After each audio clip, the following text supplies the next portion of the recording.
to catch a dick in this town, I'm going to have to try harder, you know? And I really don't want to. I don't want to put effort into finding one of those, but I probably should. It's been a dry season, and I miss sexual intercourse. You, sir? Do you enjoy sexual intercourse?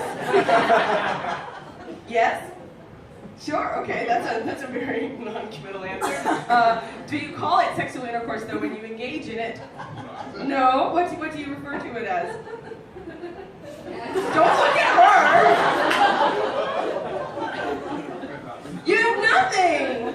You just like a wink and a nod, it's sign language. Okay, that's, yup. You do. I'm not here to judge you. A lot of Aussies, when I do ask them, like, oh, what do you call it? Oh, having a root, mate. Having a root. Ow, no thank you, okay? I'm not on board for that. It sounds very dry. Sounds like no pressure is going to take place. I could get a splinter. Sounds like, you know, there might be a lot of friction. We'll start a bushfire. Ow, no thank you, okay? I prefer to call it sexual intercourse because I feel it is the cleanest, most clinical description for the most disgusting thing that can happen to the human body. All right? Sex, yes please. Yummy, yummy, yummy. But it's gross, okay? It's disgusting, all right? I'm sure you sweat a lot. I'm not judging you. You do cardio, you get sweaty. I get very sweaty too. There's gonna be body hair, like not yours, but mine. And like there's an exchange of fluids. It's disgusting. I'll tell you a story. So, I went on a date. I went on a Tinder date. That was red flag number 1. Red flag number 2, the young man's name was Chad. Okay? Chad. Ain't nothing good ever gonna come from a man named Chad. Just practice some radical self-love, ladies, and let Chad stay at home and fuck his fleshlight, okay?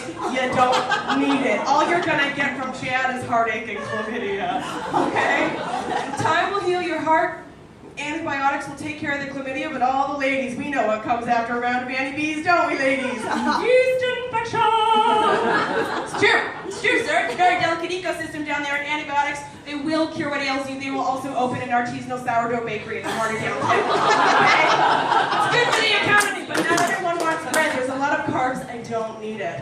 Anyway, despite my better judgment, I go on a date with Chad, and we're having some drinks, and we're having a little chat. Turns out that Chad's a goddamn idiot. He doesn't know what the CBC is. That's the Canadian Broadcasting Corporation. That'd be like you beautiful Australian people having never heard of the ABC, or a British person who's never heard of the BBC, or an American who had never heard of Fox News. It's like, shit, I'm gonna have sexual intercourse with a dum-dum tonight. It was Canada in the winter. Not only had I shaved my legs, I had washed my sheets, okay? This was happening. So, I take young Chad home, but before we engage in sexual intercourse, I have to let him know something, which was that I was on my period. Hey, there's a lot of guys here, so just give me a second. A period is a thing that happens to a woman for once every 28 to 31 days, depending on her hormonal cycles. The shedding of the uterine lining means you're not pregnant. Woo! It can hurt if you have endometriosis, like this kid over here. Studies say it can hurt more than a heart attack. It's messy, it's inconvenient, and you know what, gentlemen? Get the fuck over it. No, seriously, get over it. There's more. Men love blood if it is literally involved in anything else. Anything else, you guys are all about it, okay? Like, let's say you're watching some UFC, right? Like, oh yeah, love it, push that guy in the nose, yeah. You're watching, like, Game of Thrones, right? Oh yeah, glory, stab that guy in the back, let us just pay their dance. Period blood. I'm a baby, I'm afraid. Fuck off, okay?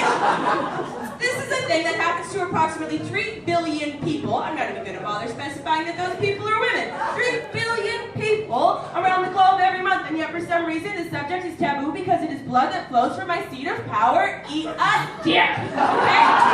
I dated this dumb Phil. He has such a stupid forehead, and Phil goes to me once, what if I get a bit of blood on my dick? Fucking shitting me, Phil, with your stupid forehead. What if you get a bit of blood on your dick? Have you ever heard a woman say, well, what if you jizz on my bush, on my tummy, on my titties, on my face, on my eyeball, my mouth, my ass? All you ever want to know. All you ever want to put it. You never go get a towel. It's just know what it means? Your jizz to live, gentlemen. Science has evolved past it, okay? You need blood to live. All your semen is this nasty ball juice mayo salad dressing that's literally teeming with millions of creatures that are held under it. Mother! So you can fuck off, Bill, with a bit of blood on your dick. Christ almighty.